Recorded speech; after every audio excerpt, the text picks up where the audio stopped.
Hi, I am Olga. I like different kind of art events. Not long time ago I've been on one event where I did this painting. It was wine tasting and art class in the same time. Artist Inna Zu, she has Russian art school, also studying art academy in Florence. Now she is art curator and organizing events. Today we are at Hilton Hotel in Geneva for art and wine degustation event with Cave de Chevalier.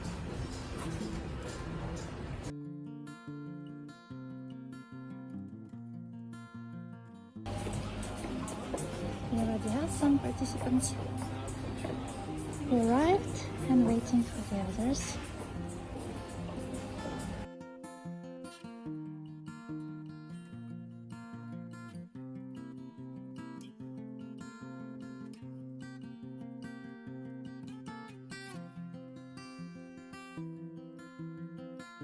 Et donc il est passé 12 mois en fût de chêne et ça a des arômes de fruits rouges à la fois, puis après côté chocolat, côté toasté aussi.